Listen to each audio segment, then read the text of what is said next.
MIT at 25, 1996 to 2021. Ibadan is not the capital of Africa's most populous country, Nigeria, but the city, one of the oldest and largest cities in Africa, previously served as the capital of the defunct Western region, later Western states, and currently modern-day Oyo State. It, however, occupies a unique place in the consciousness of Nigerians as the home of several firsts. It is the home of both the television broadcasting and commercial radio services in Nigeria. These recorded firsts left an indelible stamp on Nigerian thoughts. On Saturday, October 31st, 1959, Ibadan gave Nigeria, and indeed the continent of Africa, the first television station, the Western Nigeria Television Service, WNTV.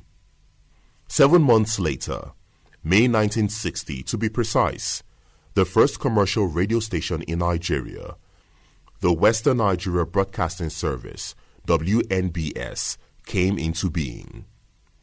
The late political sage and first premier of the defunct Western region, Obafemi Jeremiah Awolowo, established both the WNTV and WNBS as surrogate teachers to inform, educate, and entertain the teeming populace. The WNTV hit the airwaves on a bold and imaginative note, proclaiming its slogan, "First in Africa." Few events in my life have given me so much pleasure as to come before you tonight to open formally the first television network in Africa. Scrolls of history were filled with the fact that both WNTV and WNBS served as models to all other broadcasting outfits established later in Lagos, the then capital of Nigeria, and the then regional capitals of Enugu and Kaduna.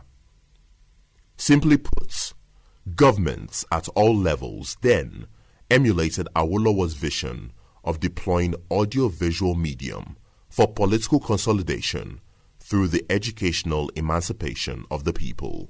It's like going to the moon. When the American landed in the moon, that's the comparison. It was the first time people would see characters, otherwise called video, and voice, otherwise called audio, coming out of a box. On Thursday, October 25th, 1951, exactly 8 years before the commencement of the first television station in Africa, south of Sahara, the sun rose luminously over Ibadan. No star was seen in the distant horizon, but another trailblazer was born in the city. The child later in life emerged as the first Nigerian to venture into the entrepreneurial terrain of private broadcasting. He succeeded in putting Nigeria on the universal map of private commercial broadcasting. That child is Engineer Raymond Anthony Alioho Dokpesi, a PhD holder in marine engineering. AIT has been the pioneer. It's the leadership of the company, Dr. Raymond Dokpesi, took a risk at that time when he delved into private broadcasting.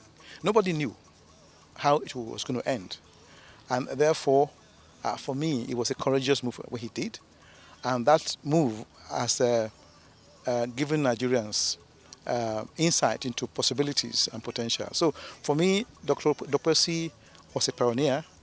I think he was a patriot. He was someone who believed that the people must have a voice about having plural access to means of broadcasting. And therefore, I want to commend him and those who have worked with him to make this a giant broadcasting enterprise. In 1984, an American political theorist postulated that the past does not invariably foretell the future, but unfolding events had proven that the past gives a peep into the future. Did the political, social, and cultural milieu in which Alioho grew up in Ibadan in any way influence his foray into broadcasting 43 years after his birth in the city of Ibadan?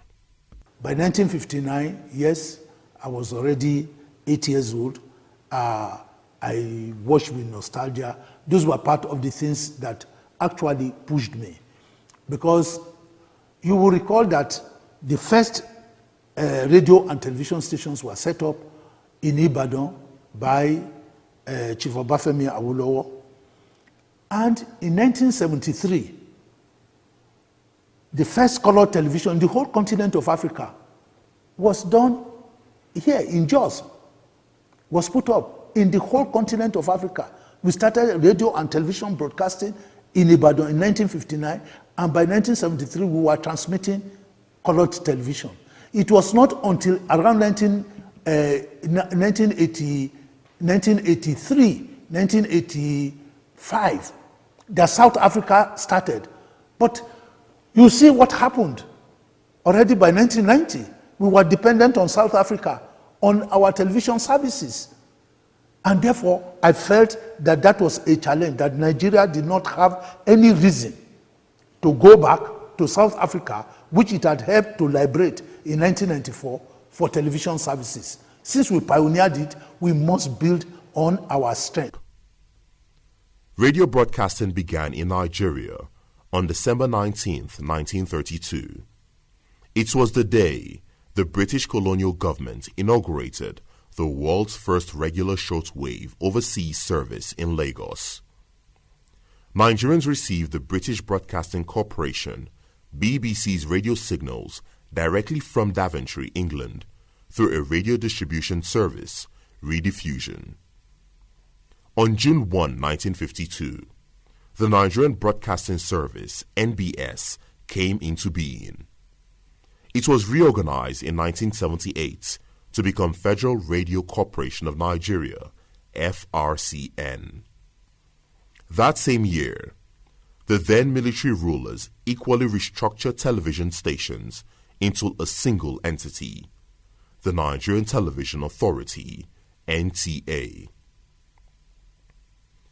It was not until the advent of the Second Republic in 1979 that state governments set up their own television stations. Until 1992, the electronic media turf was the exclusive preserve of governments. In that year, ex-military President Ibrahim Babangida, a retired army general, took the bold decision to free the electronic media from state monopoly.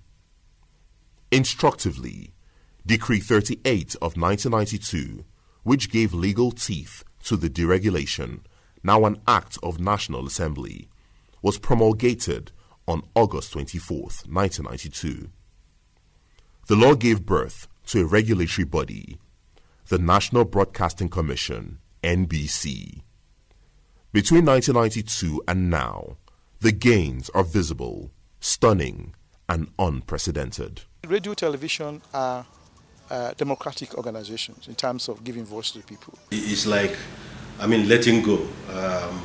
Because anything that is regulated, you cannot create volume out of it, neither can you create magic.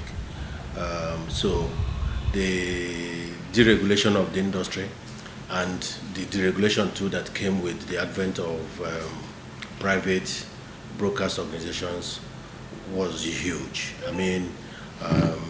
It's like letting the cat out of the bag, and in this case, not just one cat, but multitude of cats, because the opportunities are legion. So the volume of business expanded, the opportunity for engagement for our teaming young people, because the space we play in, whether it is broadcasting or advertising, is basically driven by youth. So the opportunity to engage a more youthful workforce was huge, and the advent of it was taken advantage of. Then, more importantly, the opportunity to interpret the importance of marketing communication in the business value chain. Because hitherto then, it was either you are using the government channels or you are talking to a very narrow audience. But with the advent of more private platforms and channels, we're able now to throw to the public the importance of marketing communication and branding, as it were. So the opportunities were huge. It is, however, noteworthy that the narrative of success became possible because an individual saw the possibilities in the then new and uncharted deregulated terrain. The beacon of lights and pathfinder was Alioho through his company DAAR Communications PLC, a corporate body whose name was coined from the initials of his name, Dokpesi Alioho Anthony Raymond, DAAR. It is now a legacy to the Nigerian society that he is the pathfinder in the field of private broadcasting. The first fruits of the deregulated broadcast industry was the birth of Ray Power 100.5 FM on September 1st, 1994. Meet Shy Shillong tonight, this morning. Tonia Ike Ejeye. Dennis the Menace Ogi. Busola Faiga. Kenny Ogumbe. Kenny Ogumbe.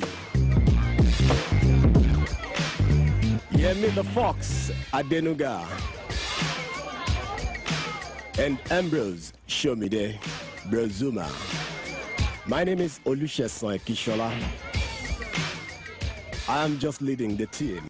A little over 2 years later, December 6, 1996, the first global satellite television in Nigeria, Africa Independent Television, AIT, hit the airwaves.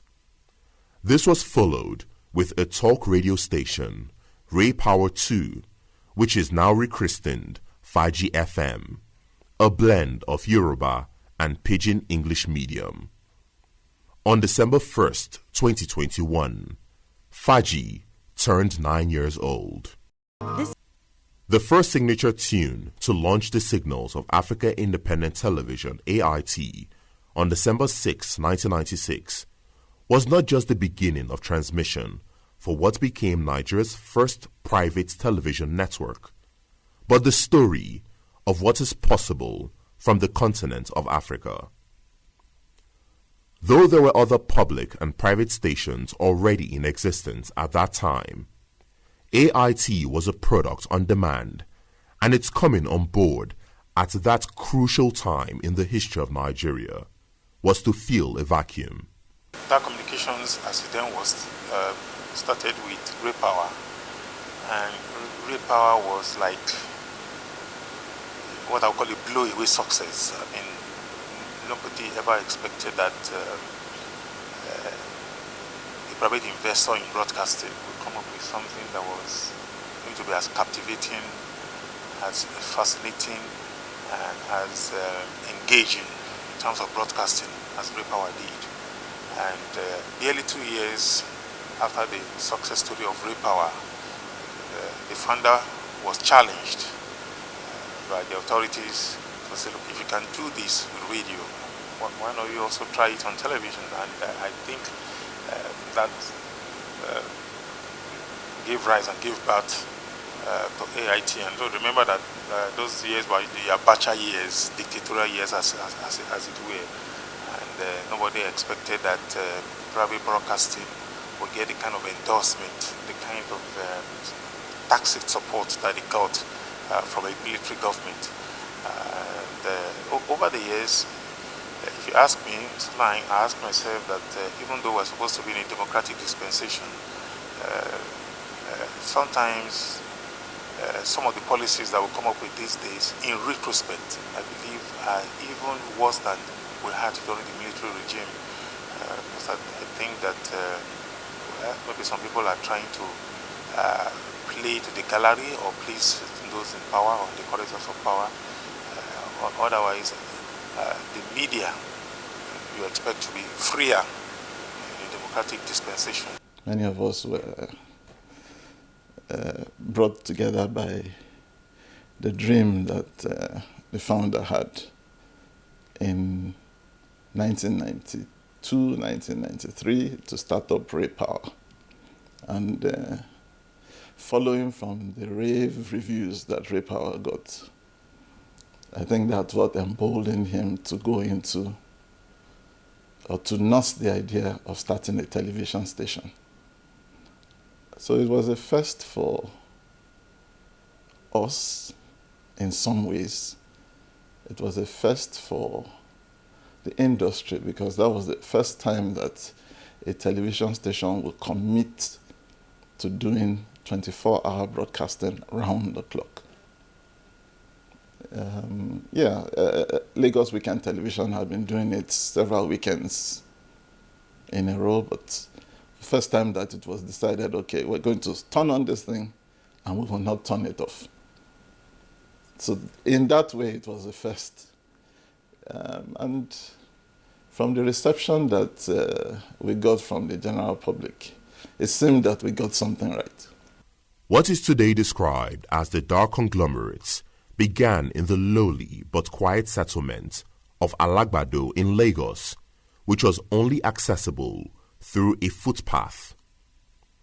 The establishment of RayPower and later AIT opened up the area for commercial activities. The two stations gave the Alagbado area its present status. Apart from the blazing 24-hour transmission, the first transmission from a dome studio began in the same Alagbado, and the signal was crystal clear and unequaled in Nigeria. Without doubt, AIT witnessed transformation from analog equipment in the mode of Betacam, DVC Pro, to the present digital status. What many may not know about AIT, and perhaps its parent media conglomerate, DAAR Communications PLC, is the fact that from the engineering design to the debut of the station on December 6, 1996, and its continuous 24-hour daily operation, the process, assembling, and deployment of the equipment and personnel were led by Africans and mostly Nigerians. Tony Uya, the company's executive director in charge of engineering services, was there as a pioneer staff and shares the experience from day one and how AIT became Nigeria's first global satellite television station and pioneer of cyber technology in television broadcasting. We started out in Lagos. Logically, of course, that was the base where RayPower started its operation from. And then we started some operation in Abuja.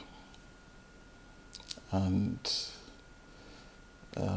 one of the more memorable things that got us into believing that we could take on anything first was when we started satellite operations and started doing remote broadcasts. And we came to Abuja to cover the visit of the Pope then. I don't exactly remember the date, but it was sometime before the PDP convention in Jos, because that was another memorable event for us. We came in after having traveled all night, got into Abuja early hours of the day, and visited the place in Kubwa. I can't remember what it's called now, where the Pope was supposed to be officiating, or supposed to be saying Mass. When we got there, practically everybody was there already. International journalists, NTA at that time. And we were almost discouraged, almost. And one of us said, what are we? There's nothing to lose. Let's just go and try. So we hired a truck with a flatbed, mounted our satellite dish on it, and drove it to the venue, and parked it on the very close to the stage. Then we didn't have an OB van. We just had boxes of equipment that we were setting up in Lagos, and we just pulled out and said, you know what, let's go and do this. The satellite uplink thing we were using was a fixed thing that we were supposed to be using in our offices in Lagos.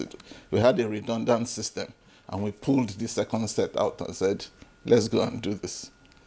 So we pulled out all the monitors from the cartons, turned the cartons upside down, put the monitors on the cartons, put the equipment on the cartons, hooked everything up, and started transmission. And the fact that we could do it gave everybody that encouragement to say, listen, if we put our minds to this, we can do anything.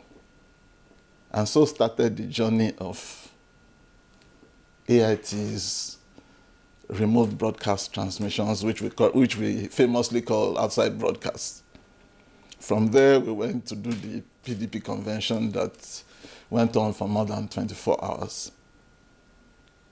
Very interesting times. Tough times, rough times, but very interesting. I mean, once you got it going, you felt fulfilled. You felt like you had achieved something. And there's no feeling quite like it. So we did that. Then we started the expansion into other states of Nigeria, and decided, as usual,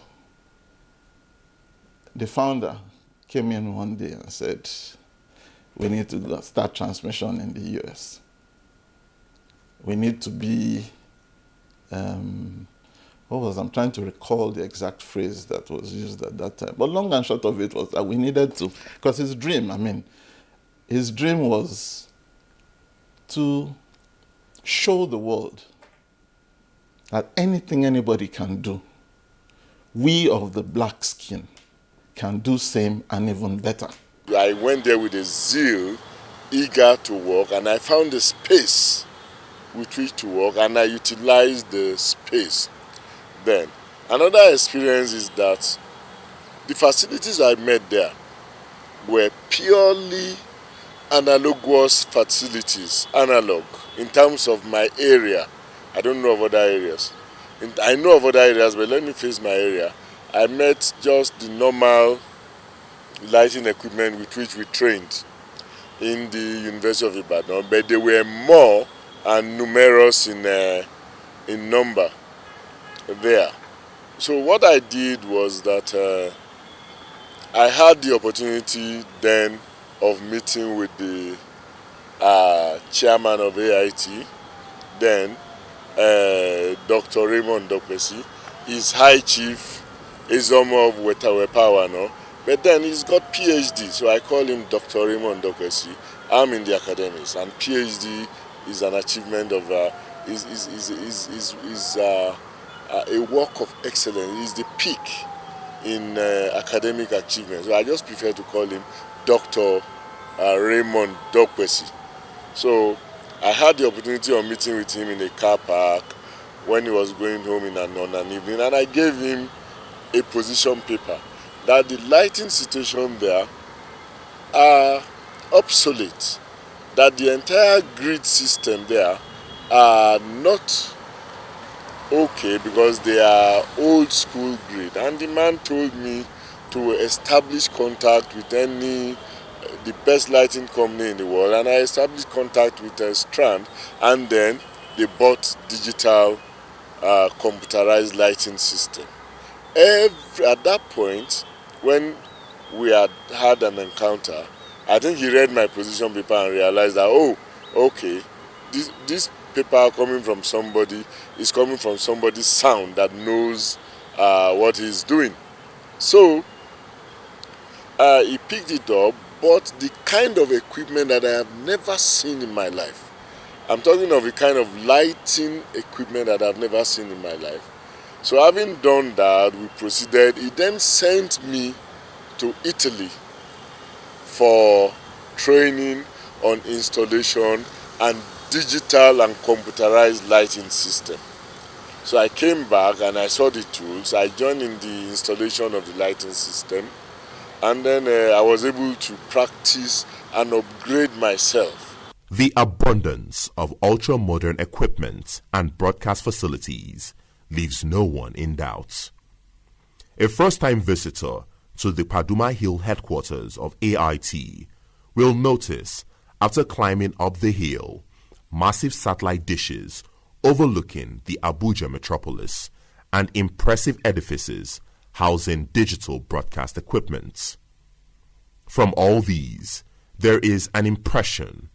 What looked like a pipe dream and a mere acorn in 1994 has today become a great oak. And the management of the DAAR Communication PLC assures that the sky is no longer the limit, but is now a springboard. Dokpesi, through AIT, established 24-hour broadcasting. Many young people didn't know that you can watch television in the afternoon. We used to think it's only something you watch in the evening. And once you broke that gene, broadcast it 24/7. All the other subsequent radio stations and television stations now began to learn to introduce 24/7 radio, television broadcasting. So he played a pioneering role. First, to show that the mass media, particularly the electronic media, need not be owned by government, and that a private person can run it successfully. In fact, much more successfully than government can do. And if people want to listen to the authentic voice of the people, objective reporting of events in society, they rather turn to AIT. Besides being the pioneer station in global satellite television from this part of the world, AIT has transmitted live and maintained operations in the United States, United Kingdom, South Africa, Ghana, Sierra Leone, and Liberia. Its terrestrial TV signals have also been received in 32 states across Nigeria and the Federal Capital Territory, Abuja. This was a station, or these were stations that were supposed to project the image of the Federal Republic of Nigeria, to definitely that believed in the unity and stability of Nigeria and wanted everything to do to bring together the country in order to shape it in the direction of some development. The vision of the founder, Engineer Alioho Dopesi, has been very clear from the beginning about sharing the African experience. This explains why, over the years, the content on AIT has universal appeal across the different races, social classes, political persuasions, gender and age groups, but without losing the African origin.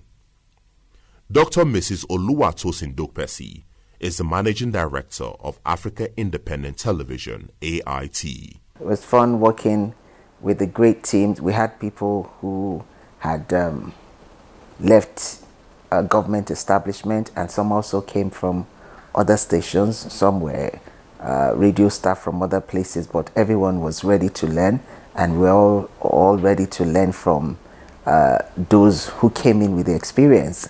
And then it was something different too. Where they were coming from, I won't say was old, but this was something new and something different, and everyone was ready to work, and it was like a family. I mean, the chairman was always there to check on everybody, And for you to have a leader who cared about you, even when you were not at work, he would know that this staff is missing. Where is this person? And I think that's how it should be for everyone. I don't know if some of us do that today, but you should know your staff. You should know when they're not at work. You should know when a staff is troubled. All I need to do is look at the face of my staff that I know, and that person is not the usual jovial person. You should be able to ask what is wrong. That makes that staff happy, that, oh, my boss actually knows there's something wrong with me. That was what we shared, and everyone was happy working, being a part of the success story of AIT. Yes, some have moved on, but I'm sure anywhere they are today, they will always be glad they were part of this dream. What is today the success story of Nollywood and the Nigerian music and comedy industries cannot be written without the mention of the strategic role played by AIT in providing enormous television exposure to talents and works of producers who were barely struggling to find their feet. Today, it is the Nigerian nation that is the biggest beneficiary, with the thousands of job opportunities and employments the entertainment space has created, and its contribution to the country's gross domestic product, GDP, as well as its role in addressing the branding challenges with the country's image. Because of our vision, sharing the African experience, the founder decided we should engage movie producers and drama producers to create content for us. And that was how we started with Zeb Ejiro, late Chico Ejiro, and Tajuddin Adekpetu, Kwame, and some others. We engaged a lot of them. We started Papa Jasco before Super Story on AIT, and a lot of people got interested. Palace was our number one, program then on AIT as well. So people got interested that there was an increase in the demand for, in the supply rather, for drama series on AIT. And we were able to, gain more eyeballs. So this was how we started, making sure that apart from movies, they were able to watch drama series and all. Later, Amaka Igwe was also part of it then, And then we had a belt for movies, so we'll be able to watch movies, be able to watch the drama series. One of the glorious moments for AIT was when the station was appointed the host broadcaster of the FIFA Under-17 World Cup in 2009. It was a pride for Nigeria that an indigenous private television station could undertake such a huge operation of international standard. From the 8 centers across the country, high-quality content was generated from the live matches and sent to the rest of the world. On the very first day, Abacha told me that I was going to be the guinea pig of this industry, and that it was whatever I did that will make or mar the grant of further licenses to people. So I'm very happy that they are granting as many licenses as possible. But I also advise those that receive the licenses to look properly before they leave, because this market is already oversaturated. Okay. It is not able to, the economic basis is not existent. And just like we created states, so also as this issue of grant of license to broadcast become this thing. Yes, we can grant as many more licenses, no wahala, no problem. But I believe that the pioneering effort of Ray Power and AIT and a little bit of modification in their processes will definitely keep them always afloat and on top of the distance. They have a history, they have a followership. But the younger generation that they are coming up, they must bridge the gap, because all those that are the helm of affairs in that communications were young people at that time who are the innovations, the courage. There's not many people as daring as I was daring when I was there at that time to say, look, this thing has to be done, and it will be done in the next 24 hours. I could sit down and send somebody to leave to go to the UK, go to the US. I need that component. That is what I need. This equipment is what I need to be able to do this. So I arranged for it. Instead of all the 2 weeks travel and that one, go and get it. I want it tomorrow. I want it over this weekend. And in a lot of that increased the cost of operations and so on. But definitely we were at par. There was, at one stage, I was much more advanced in equipment and facilities than the CNN itself. They were running obsolete and out of this thing, but they were gradually phasing out. And I came up with the top-notch, with the first-class equipment that were out at that time. And for such innovation and so on, the cost of it is very high. In 1999, for instance, AIT played a leading role in the formulation of the Constitution. A special program called Inside the Constitution was created, which largely attracted legal minds, academics, and politicians. It was a modest program which shaped the 1999 Constitution. AIT has also been at the forefront of setting the development agenda for Nigeria in the last 25 years and counting. In 2006, the station played a leading role in the debate on the controversial third-term agenda. Perhaps AIT's content on political issues has remained the biggest subject of interest. Today, when people talk about democracy, freedom of speech, ability to communicate, some of the things that happen today, if Repa was in a military regime, they would have closed it down 10 times. But you pioneered the business of free speech, allowed a lot of people on telephone, allowed a lot of liberalization of the airspace. And that I commend you for. Of course, here and there, once or twice, there was a tendency to overstep the bounds. But eventually, it was for the good of all. You couldn't talk about private broadcasting in Nigeria without remembering High Chief Tokwesi. He's a great visionary, great man, big heart. Decided to go into terrain that was filled with sharks. I don't think his primary objective was making money. Otherwise, he wouldn't be in that space till now.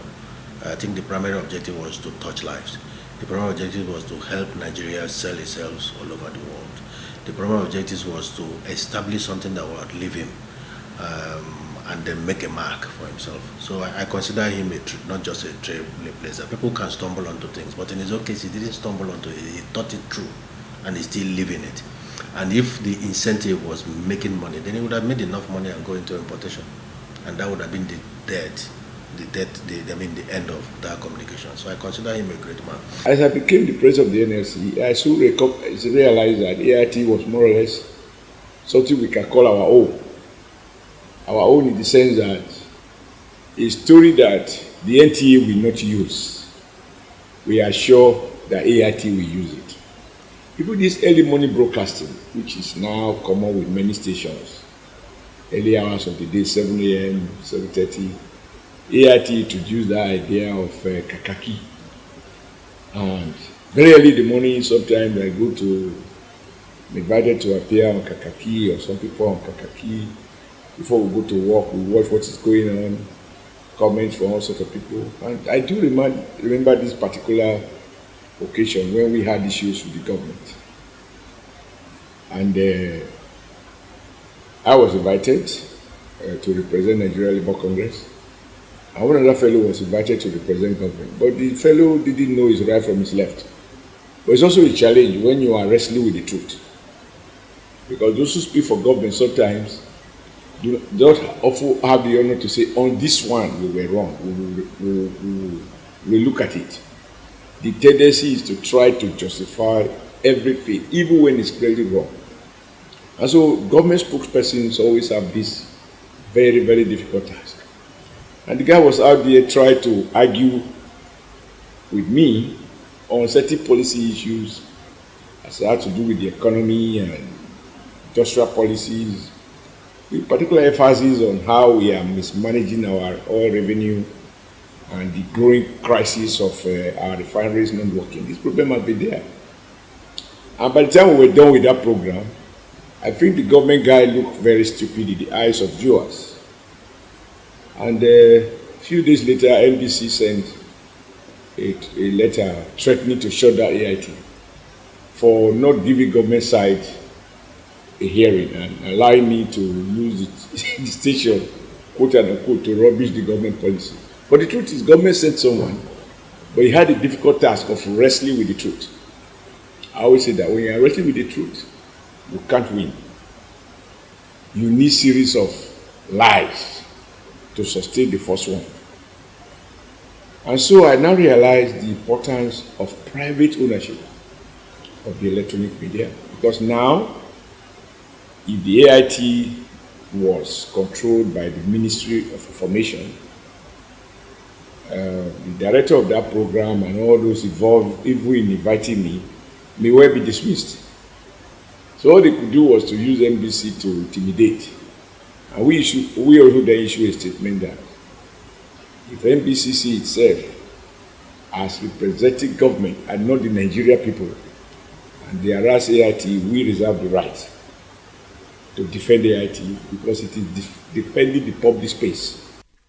AIT has always been forward-looking, which makes the station consciously prepare and indeed walk into the future before it dawns on the industry and the country.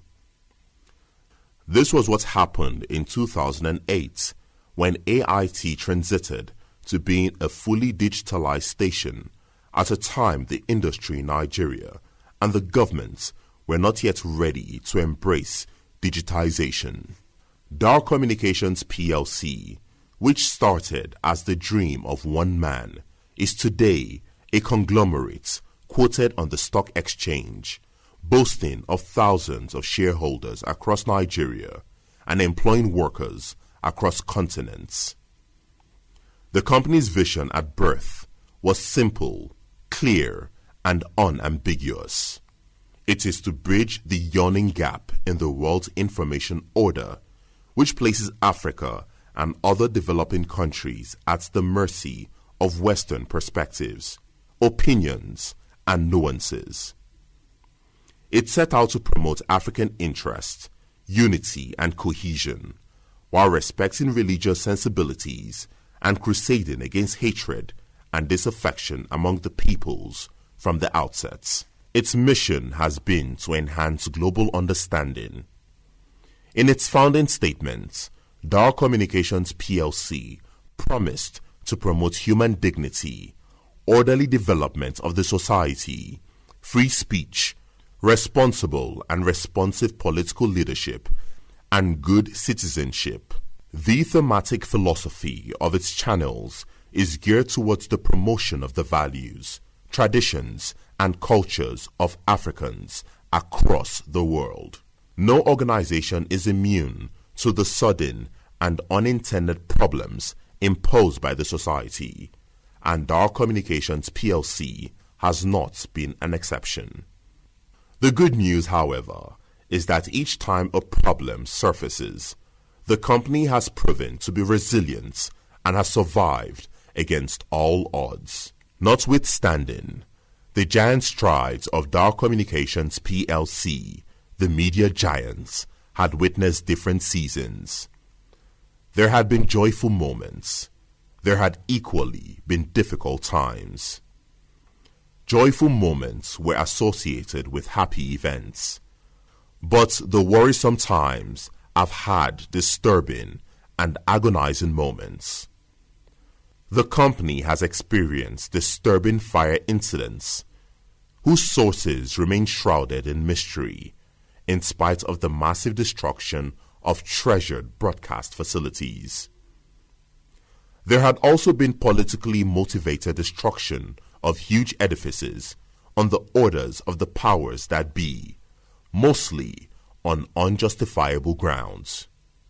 Several members of staff, particularly the founder, Ali Yoho, have survived assassination attempts, arrest, and detention.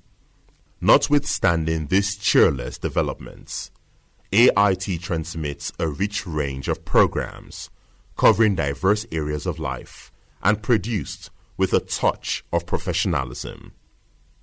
The diverse programs are not only to entertain, but also to advance human civilization through information sharing on development in governance, science, research, technology, knowledge, politics, economy, and ICT, to galvanize the people with the latest information on ideas and possibilities. The variety ranges from news to non-news program genre on culture, tradition, family, education, music, politics, economy, entertainment, religion, health, science, technology, social activities, children, youth, indigenous languages, sports, drama, travelogue, documentaries, special reports, and a host of others. In many respects, DAAR Communications plc revolutionized the broadcast industry in Nigeria. It equally recorded many firsts in multiple areas. It ushered in a new experience in broadcasting with a 24-hour, 7-day-a-week broadcast schedule for AIT and Ray Power, something that no one else had ever contemplated or done before in Nigeria. Some old-school broadcasters derided the idea. The only optimists were the owners and staff. A good percentage of who were at the height of their careers, who saw it as a once-in-a-lifetime chance to be part of making history in something new, ambitious, and exciting. The media outfit also recorded other firsts. Pioneer of global satellite television broadcasting in Nigeria. Pioneer cyber technology in television broadcasting. Pioneer digital broadcasting. Pioneer Nigerian-based cable pay DHTV. Host producer of FIFA Under-17 World Cup in 2009. DAAR Communications plc also currently has competence, capacity, and capability to undertake several tasks, which include global competitive broadcasting, global competitive sports live coverage of global events, documentary and special reports production, live political coverage of international religions and cultural events, broadcast human capacity development, film production, musical production, instructional television, global broadcast partnership project initiatives. It embraced modern technology from inception.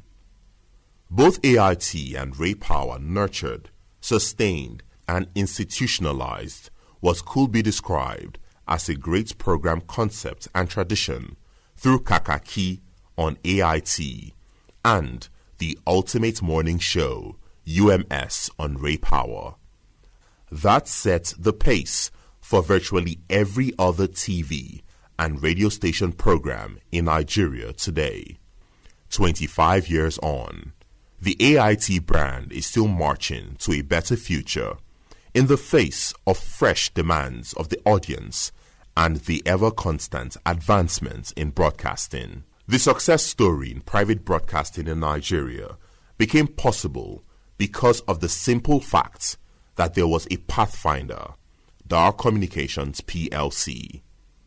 Its pioneering efforts in setting up the first private radio in 1994, 2 years after deregulation, is a legacy to the society and laudable move that greatly enhanced the scorecard of national achievements and growth. It is now a new dawn. The broadcast media landscape has changed. The impact is simply phenomenal. Engineer Raymond Anthony Alioho Dopesi, the founder and visionary, has stepped aside into retirement. His son, Chief Raymond Paul Duplessis, has stepped into his big shoes. And like his father, Raymond Jr., easily spotted in a crowd because of his tall frame, has set a tall agenda for himself. A mission to sustain the achievements of DAAR Communications PLC and move it to a high pedestal. And he is not mincing words that he will succeed. Certainly when AIT started, before there was nothing like 24 hours broadcasting on TV before that. Today we take it for granted that there is 24 hours broadcasting. If you look at the growth and the development of maybe the Nollywood industry or the Nigerian music industry, you can see that we have progressed in leaps and bounds, meeting up with the standards of any media anywhere in the world. And certainly Nigerian viewers and audiences are expecting to see that same reflection in their terrestrial television services. And to a very large extent, AIT has still been able to provide that leadership in the delivery of quality programming and quality content. But certainly our younger viewers and our younger audiences, their attention spans are shorter than perhaps our older generation. They are looking for programming and presentation of news in a format that is much quicker, much more breezy. And these are areas that we have to certainly look at in terms of our management of the organization and how do we move forward. There is also a pledge from the new helmsman. The media outfit will be unrepentantly steadfast in the adopted principle of putting the people first in taking policy steps. Certainly, DAAR Communications PLC changed the face of broadcasting in Nigeria over 2 decades down the line. The media outfit is still dreaming big. Interestingly, the company owners still have an amazing workforce and co-travelers who believe it is just daybreak. There is a roadmap. There is a vision, a mental picture, and an energizer that keeps pathfinders trudging on towards the attainment of targeted goals. The love for broadcasting is great. The embrace is warm. The passion is deep. The journey has just begun. After all, translating a dream into reality is a journey and not a destination. A lifelong process that renews itself with challenges of modern times. It is never ending. And to adopt the aphorism by Ted Turner at the launch of CNN in 1985, when the world comes to an end, DAAR Communications PLC will cover that event and then fold up.